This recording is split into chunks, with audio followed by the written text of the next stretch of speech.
Assalamualaikum warahmatullahi wabarakatuh. Perkenalkan, saya Made Revi Yuliantara, mahasiswa program studi PJJ Akuntansi Universitas Cyber Asia. Pada kesempatan kali ini, saya akan mempresentasikan salah satu sesi dari mata kuliah manajemen ekonomi makro, di mana saya mengambil sesi pada materi inflasi eh, dan pengangguran. Jadi hari ini saya akan mempresentasikan dua materi, inflasi dan pengangguran. Untuk yang pertama, jika saya untuk memulai yang oh,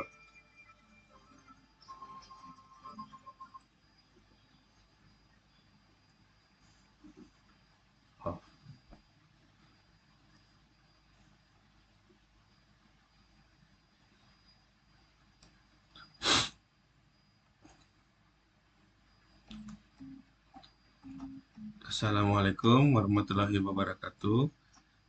Perkenalkan, nama saya Made Revi Yuliantara, mahasiswa Unsia program studi PJJ Akuntansi.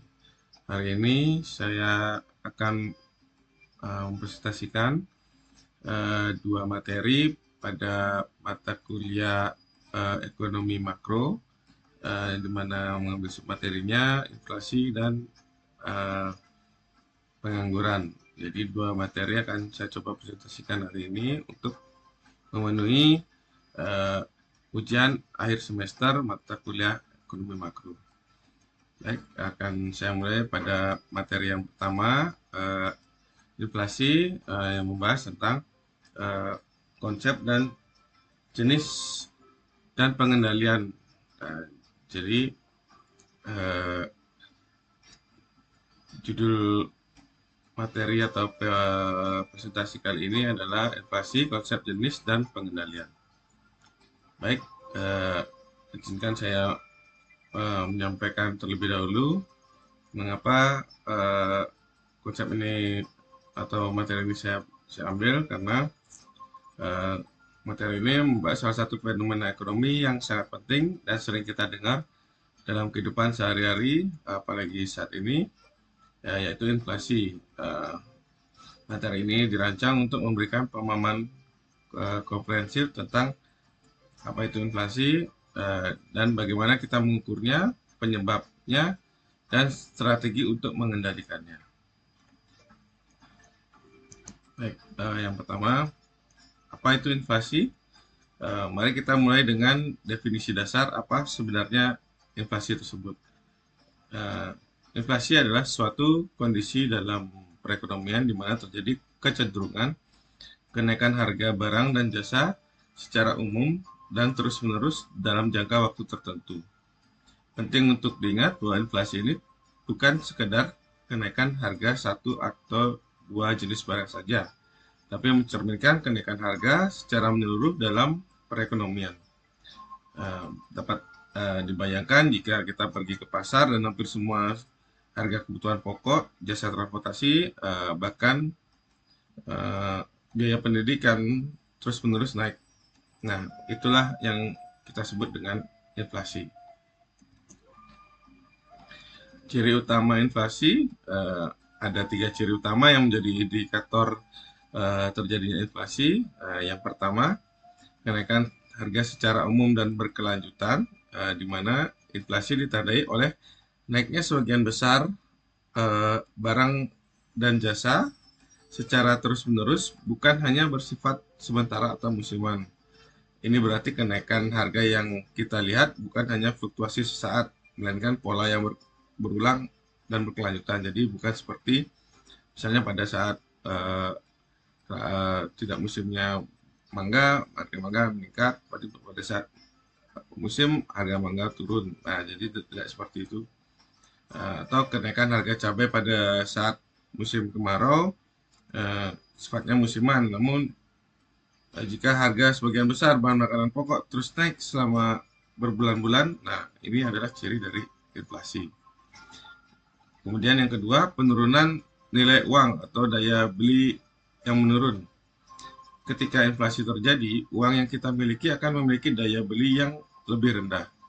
Artinya, dengan jumlah uang yang sama, kita hanya mampu membeli lebih sedikit barang dibandingkan sebelumnya.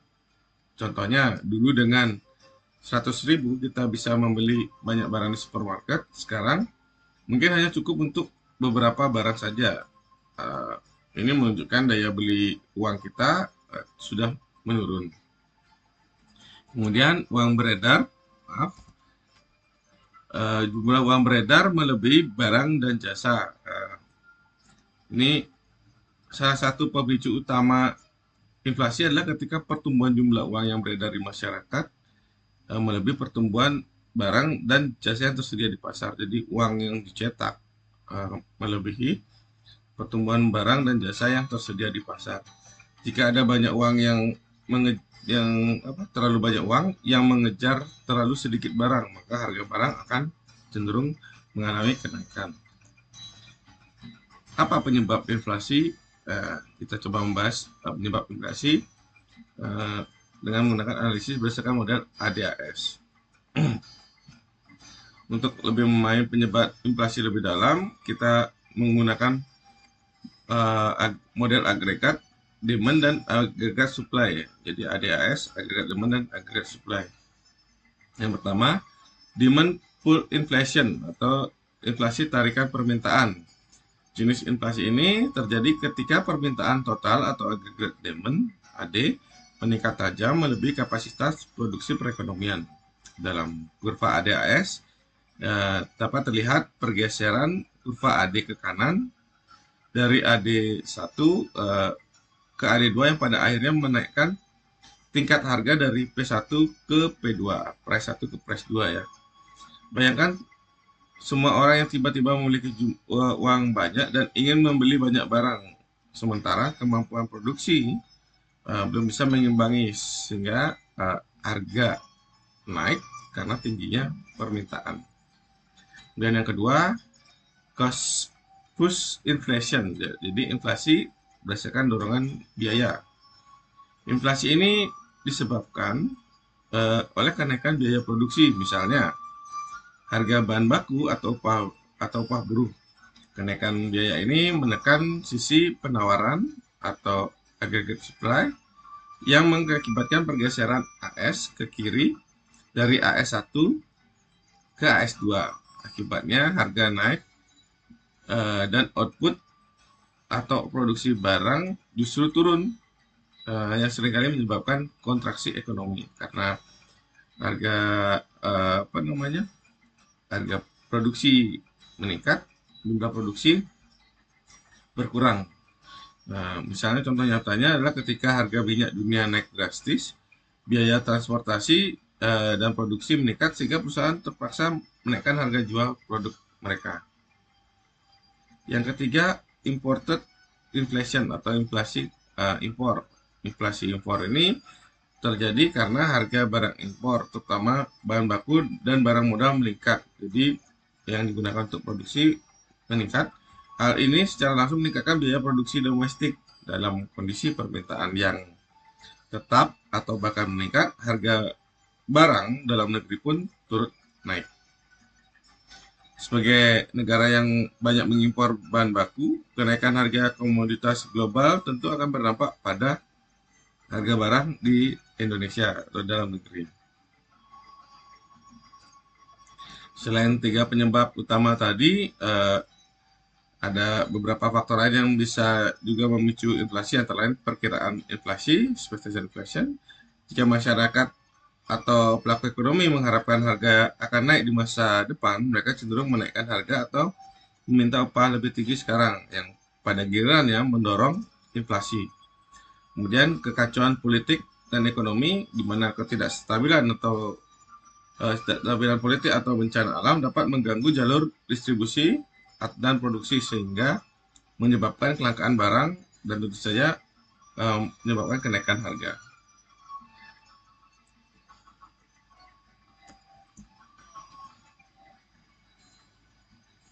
Kita mencoba mengukur inflasi. Bagaimana cara mengukur inflasi secara kuantitatif? Ada beberapa indeks umum yang digunakan. Yang pertama, indeks harga konsumen atau IHK. IHK adalah ukuran rata-rata perubahan harga dari sekelompok barang dan jasa yang secara khusus dikonsumsi oleh rumah tangga. Ini adalah indeks yang paling umum kita dengar dan digunakan untuk menghitung tingkat inflasi bulanan atau tahunan. Rumusnya dapat dilihat pada slide. Kemudian yang kedua, indeks harga perdagangan besar atau IHPB. IHPB mengukur perubahan harga pada tingkat produsen atau grosir, bukan konsumen akhir, dan ini dapat menjadi indikator awal dari tekanan inflasi yang akan datang pada tingkat konsumen. Yang ketiga, indeks harga implisit atau PDB deflator. PDB deflator adalah rasio antara PDB nominal dan PDB real. Indeks ini mencerminkan perubahan harga seluruh barang dan jasa yang diproduksi dalam suatu perekonomian. Nah, ini adalah ukuran inflasi yang lebih luas dibandingkan IHK ya, atau indeks harga konsumen tadi. Rumus indeks harga perdagangan besar dan indeks harga implisit juga dapat dilihat pada slide.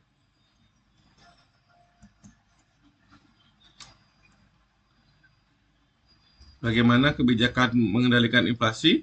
Nah, inflasi yang tidak terkendali bisa sangat merugikan. Oleh karena itu, diperlukan kebijakan untuk mengendalikannya. Umumnya ada dua jenis kebijakan utama. Yang pertama, kebijakan moneter, di mana kebijakan ini dilakukan oleh Bank Sentral. Dalam hal ini, Bank Indonesia tujuannya adalah mengurangi jumlah uang beredar di masyarakat. Contohnya dengan menaikkan suku bunga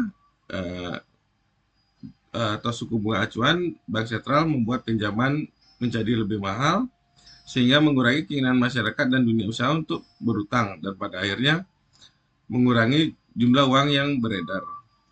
Dan yang kedua contohnya melakukan operasi pasar terbuka di mana Bank Sentral menjual surat berharga pemerintah kepada masyarakat sehingga uang dari masyarakat ditarik masuk ke Bank Sentral dan jumlah uang beredar diharapkan dapat berkurang. Kemudian yang ketiga bisa juga dengan menaikkan giro wajib minimum, di mana mewajibkan bank untuk menahan lebih banyak cadangan sehingga mengurangi dana yang tersedia untuk disalurkan sebagai kredit. Ada juga kebijakan fiskal. Nah, kebijakan ini ditempuh oleh pemerintah melalui instrumen anggaran. Tujuannya adalah mengurangi pengeluaran pemerintah dan atau menaikkan pajak untuk menurunkan daya beli masyarakat. Contohnya, dengan mengurangi pengeluaran pemerintah, pemerintah bisa menunda atau membatalkan proyek-proyek yang tidak mendesak untuk mengurangi jumlah uang yang beredar di pasar. Dapat juga dengan menaikkan pajak. Dengan menaikkan pajak, pendapatan bersih masyarakat berkurang sehingga daya beli masyarakat juga menurun dan permintaan agregat ikut terkendali. Namun menaikkan pajak bukan kebijakan yang dapat didukung oleh masyarakat ya, karena biasanya cenderung menimbulkan banyak kontroversi di masyarakat. Kemudian ada juga kebijakan penerbitan obligasi pemerintah. Pemerintah dapat menarik dana dari masyarakat dengan menjual surat utang negara atau SUN. Baik kebijakan moneter maupun fiskal tujuannya adalah untuk menekan permintaan agregat sehingga dapat menurunkan tekanan inflasi. Kolaborasi antara bank sentral maupun pemerintah dalam menyusun kebijakan sangat penting agar pengendalian inflasi tetap efektif tanpa mengganggu stabilitas ekonomi. Dan apa dampak inflasi terhadap perekonomian dan masyarakat? Inflasi memiliki dampak yang signifikan terhadap perekonomian dan masyarakat secara keseluruhan ya. Yang pertama, dapat menurunkan daya beli masyarakat. Dengan inflasi yang tinggi dapat menurunkan daya beli masyarakat karena harga barang dan jasa meningkat lebih cepat dibandingkan pendapatan. Kemudian kelompok berpenghasilan tetap seperti pensiunan atau pekerja dengan gaji tetap (PNS) menjadi yang paling dirugikan karena pendapatan mereka tidak menyesuaikan dengan kenaikan harga. Jadi pendapatannya cenderung tetap, sedangkan harga berfluktuasi naik ya. Yang kedua, ketidakpastian dalam dunia usaha. Inflasi menciptakan ketidakpastian dalam dunia usaha sehingga dapat menghambat iklim investasi. Perusahaan menjadi sulit merencanakan produksi, harga bahan baku, dan harga jual produk di masa depan yang membuat mereka enggan berinvestasi. Dan yang ketiga, redistribusi pendapatan yang tidak adil. Dalam jangka panjang, inflasi juga dapat menyebabkan redistribusi pendapatan yang tidak adil. Orang-orang yang memiliki aset real seperti properti cenderung diuntungkan karena nilai aset mereka naik. Sementara itu yang menabung atau pemegang uang tunai akan rugi karena nilai uang mereka tergerus. Yang keempat, gangguan stabilitas ekonomi. Inflasi yang tidak terkendali dapat menyebabkan spiral harga upah di mana pekerja menuntut upah lebih tinggi karena harga naik yang kemudian mendorong perusahaan menaikkan harga lagi. Menciptakan siklus yang sulit dihentikan. Namun ada dampak positif inflasi atau inflasi moderat. Meskipun inflasi sering dianggap negatif, inflasi pada tingkat yang moderat sekitar 2-4% per tahun justru dianggap sehat bagi perekonomian, di mana inflasi moderat dapat mendorong konsumsi dan investasi. Orang cenderung tidak menunda pembelian jika mereka tahu harga akan naik dan perusahaan termotivasi untuk berinvestasi. Dapat juga mengurangi beban utang real, di mana inflasi dapat mengurangi utang real, utang dari waktu ke waktu, baik bagi pemerintah maupun individu, dan dapat juga menyebabkan fleksibilitas upah dan harga, yang memungkinkan penyesuaian upah dan harga secara bertahap tanpa perlu pemotongan nominal yang sulit diterima. Kita coba menjadikan contoh soal ya. Kemudian kita coba lihat contoh sederhana bagaimana menghitung tingkat inflasi jika indeks harga konsumen tahun 2023 sebesar 120 dan IHK tahun 2022 sebesar 110, berapa tingkat inflasi pada tahun 2023? Rumusnya inflasi IHK tahun sekarang dikurangi IHK tahun sebelumnya dibagi IHK tahun sebelumnya dikalikan 100%. Jadi 120 dikurangi 110 per 110 dikali 100%, hasilnya sama dengan 9,09%. Contoh ini menggambarkan bagaimana inflasi diukur secara kuantitatif secara kuantitatif melalui perubahan indeks harga antar periode. Ya, contoh soal yang kedua, ada contoh kasus mengenai jenis inflasi. Ketika bahan bakar naik dan menyebabkan biaya produksi ikut meningkat, maka harga jual barang pun ikut terdorong naik. Jenis inflasi apakah ini? Kondisi ini mencerminkan cost push inflation atau inflasi yang terjadi karena adanya kenaikan biaya produksi. Inflasi jenis ini biasanya disertai penurunan output dan melemahnya aktivitas ekonomi. Pemahaman tentang mekanisme ini dapat menjadi hal yang penting agar pelaku ekonomi dapat merespon kebijakan pengendalian harga secara tepat. Sebagai penutup, kita bisa menyimpulkan bahwa inflasi adalah fenomena ekonomi penting yang mempengaruhi daya beli dan stabilitas ekonomi. Pemahaman tentang penyebab, pengukuran, dan kebijakan pengendaliannya sangat penting bagi pengambilan keputusan ekonomi yang bijak, baik bagi individu, pelaku usaha, maupun pemerintah. Inflasi yang terkendali adalah kunci untuk pertumbuhan ekonomi yang stabil dan berkelanjutan.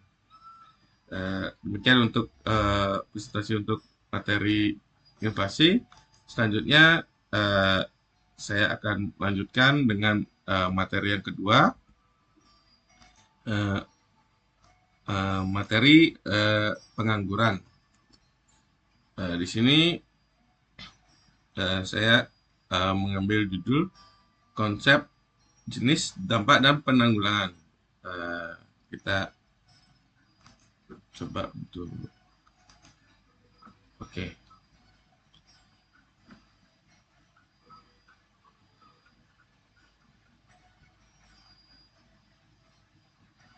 Untuk pengangguran, mohon izin kita mulai presentasinya. Kita akan membahas salah satu isu krusial dalam perekonomian makro, yaitu pengangguran, di mana fenomena ini bukan hanya sekedar angka statistik, tapi juga memiliki dampak nyata terhadap kesejahteraan masyarakat dan stabilitas suatu negara.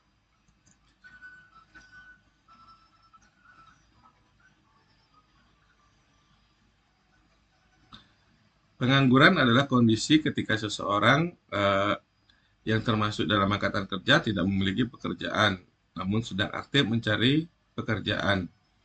Keberadaan pengangguran merupakan hal yang wajar dalam perekonomian, karena proses transisi dan pencocokan kerja membutuhkan waktu.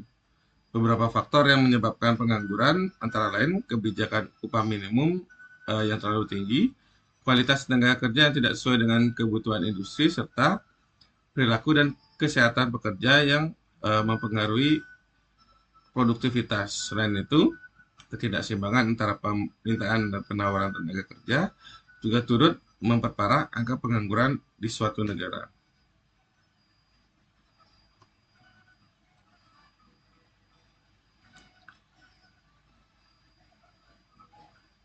Pengangguran adalah kondisi ketika seorang yang tidak termasuk dalam angkatan kerja tidak memiliki pekerjaan, namun juga aktif mencari pekerjaan. Penting untuk digarisbawahi bahwa keberadaan pengangguran merupakan hal yang wajar dalam perekonomian karena proses transisi dan pencocokan kerja tadi.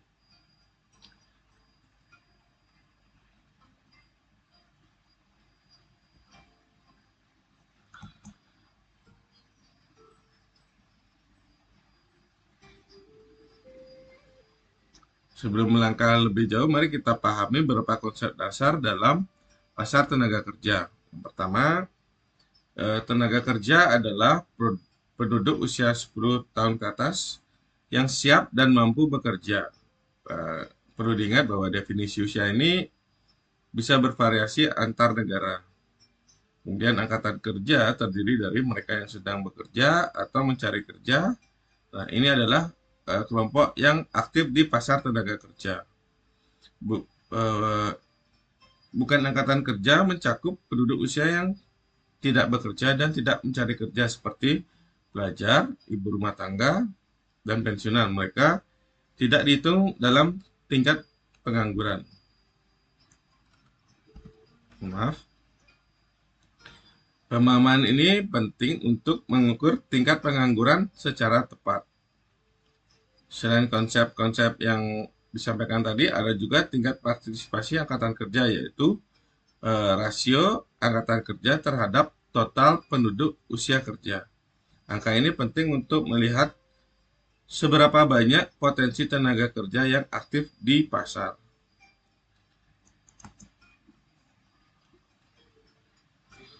Jenis-jenis pengangguran. Pengangguran tidak hanya satu jenis, kita bisa mengklasifikasikan berdasarkan penyebab terjadinya. Yang pertama, pengangguran struktural atau structural unemployment yang disebabkan oleh ketidaksesuaiannya antara keterampilan tenaga kerja yang dibutuhkan dengan kebutuhan pasar. Ini seringkali terjadi akibat perubahan teknologi atau pergeseran sektor ekonomi. Misalnya industri manufaktur ke industri jasa. Contoh, pekerja pabrik yang kehilangan pekerjaan karena perusahaan beralih ke otomatisasi penuh dan keterampilan penuh yang mereka tidak cocok dengan pekerjaan yang baru. Untuk yang sekarang juga hadirnya AI bisa menyebabkan pengangguran struktural akan semakin banyak terjadi. Yang kedua, pengangguran friksional atau frictional unemployment yang terjadi akibat perpindahan tenaga kerja dari satu pekerjaan ke pekerjaan lain.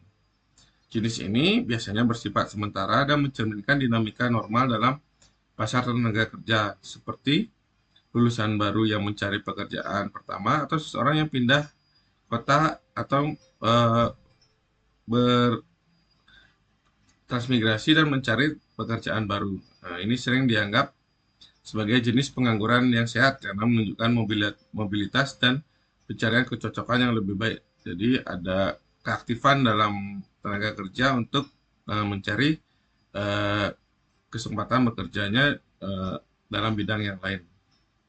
Kemudian ada pengangguran teknologi atau technological employment yang terjadi ketika inovasi teknologi menggantikan peran manusia dalam proses produksi. Akibatnya tenaga kerja sering kehilangan pekerjaan dan tidak lagi relevan secara kompetensi. Ini adalah bentuk khusus dari pengangguran struktural yang secara spesifik disebabkan oleh teknologi. Tadi sudah disebutkan, misalnya kemajuan dalam AI dapat menyebabkan fungsi-fungsi dari tenaga kerja manusia akan diambil alih oleh kemajuan teknologi. Dan yang keempat, ada pengangguran siklis atau cyclical unemployment yang muncul akibat penurunan aktivitas ekonomi seperti dalam masa resesi ketika permintaan agregat turun dan perusahaan mengurangi tenaga kerja. Kemudian ketika ekonomi membaik, pengangguran siklis ini cenderung menurun. Ini sangat terkait dengan siklus bisnis.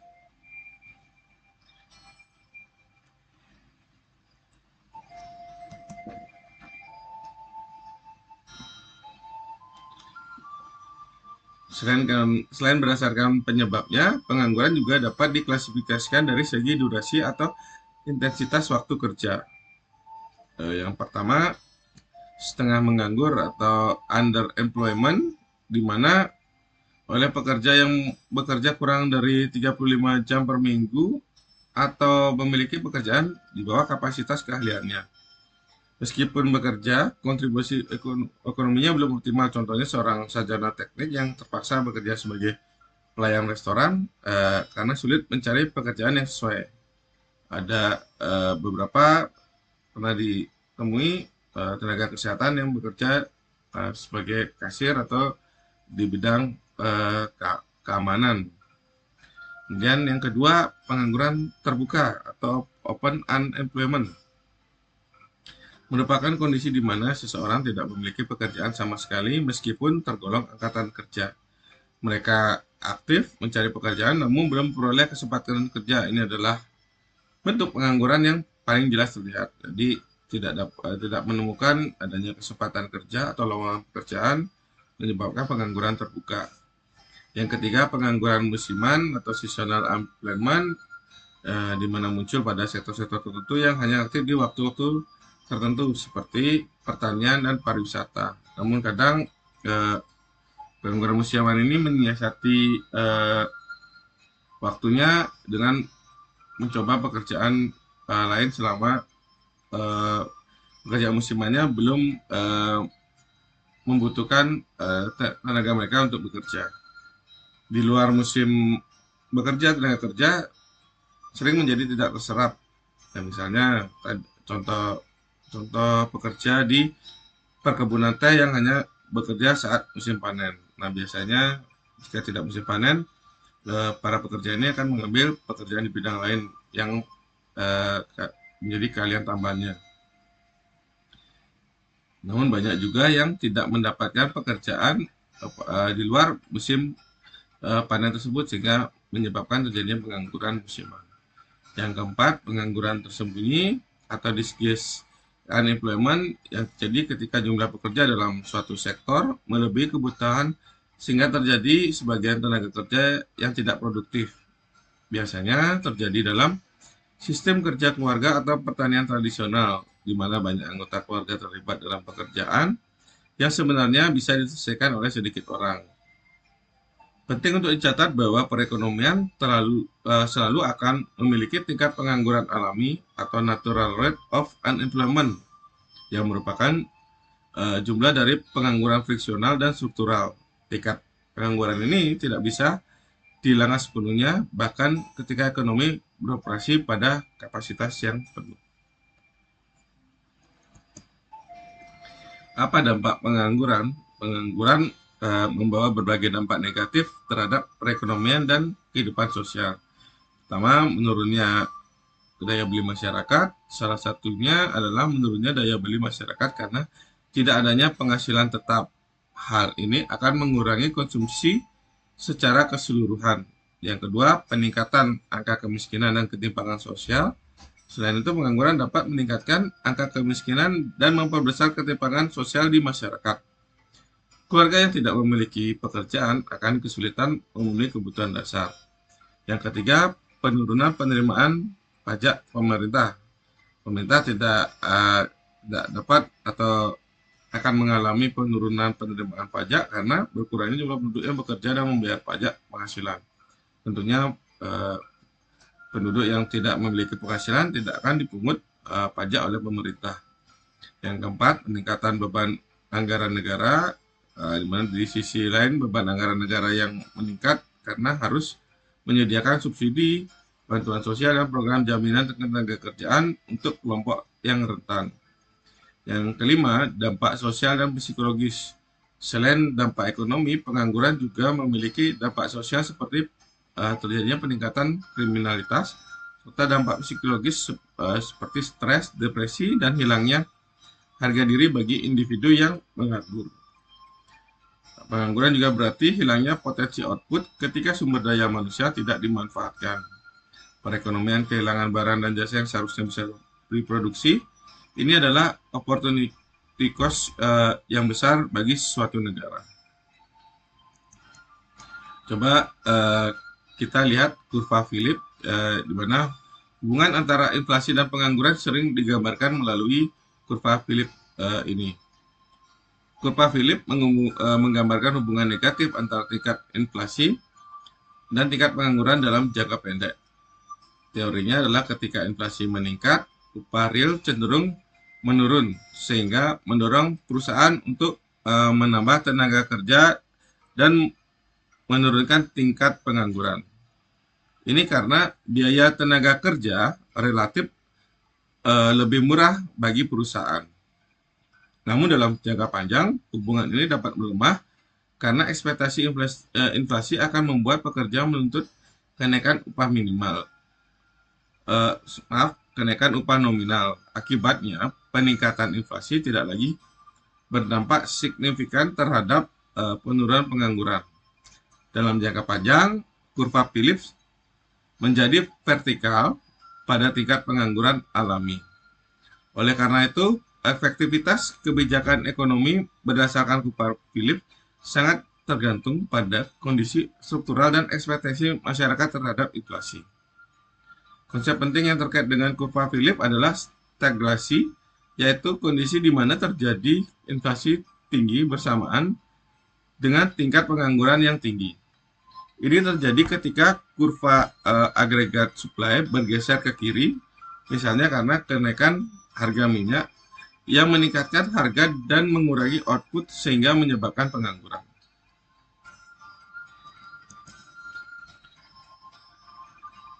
Bagaimana upaya mengatasi pengangguran? Untuk mengatasi pengangguran, pemerintah dapat menerapkan berbagai kebijakan baik makroekonomi maupun kebijakan mikroekonomi. Yang pertama, kebijakan makroekonomi, ada kebijakan fiskal, yaitu dengan memberikan subsidi bagi penciptaan lapangan kerja, memberikan insentif pajak bagi UMKM agar mereka lebih mudah berkembang dan menyerap tenaga kerja, kemudian meningkatkan belanja publik di sektor padat karya, seperti pembangunan infrastruktur yang membutuhkan banyak pekerja,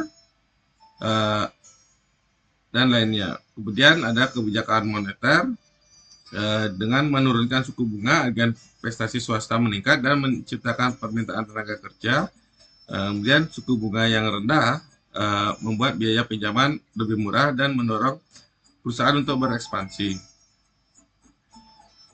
Sedangkan untuk kebijakan mikroekonomi, pelatihan keterampilan untuk meningkatkan kompetensi angkatan kerja, pengembangan pendidikan vokasi yang sesuai dengan kebutuhan industri, reformasi regulasi ketenaga kerjaan agar tenaga kerja lebih adaptif terhadap kebutuhan pasar, dan menciptakan iklim investasi yang kondusif.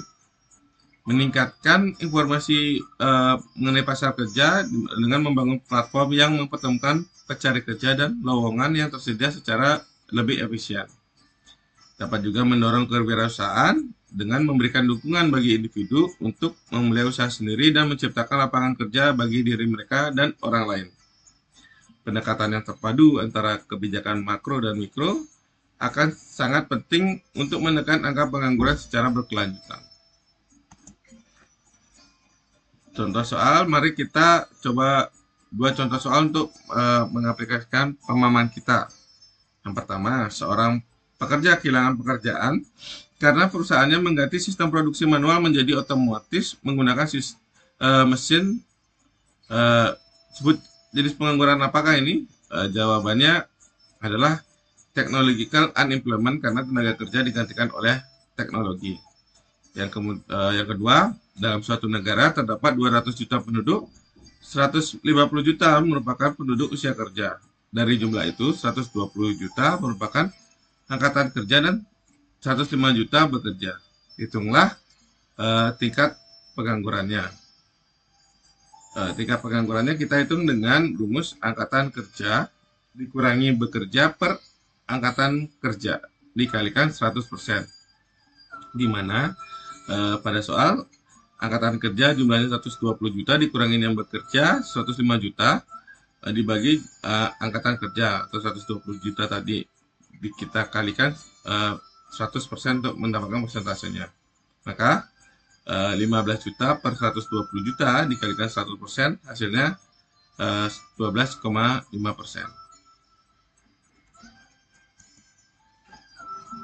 Kita sampai pada kesimpulan di mana pengangguran merupakan permasalahan ekonomi yang kompleks dan berdampak luas terhadap kesejahteraan masyarakat dan stabilitas ekonomi. Jenis pengangguran seperti friksional, struktural, siklis, hingga teknologi menunjukkan bahwa penyebabnya beragam dan memerlukan pendekatan solusi yang berbeda. Hubungan antara inflasi dan pengangguran juga perlu dipahami melalui kurva Phillips sebagai dasar dalam merancang kebijakan ekonomi. Oleh karena itu, upaya penanggulangan pengangguran harus dilakukan secara terpadu melalui kebijakan makroekonomi dan mikroekonomi, disertai penguatan pendidikan dan pelatihan kerja yang relevan dengan kebutuhan pasar. Pemahaman yang tepat terhadap dinamika pengangguran akan membantu pemerintah dan masyarakat dalam membangun ekonomi yang lebih inklusif dan berdaya saing. Baik, demikian presentasi atas dua materi yang telah saya lakukan yang dengan tema inflasi dan pengangguran. Semoga apa yang saya sampaikan dapat bermanfaat dan dapat menjadi memenuhi syarat dari ujian akhir semester untuk mata kuliah ekonomi makro. Saya sampaikan terima kasih dan saya ucapkan wassalamualaikum warahmatullahi wabarakatuh.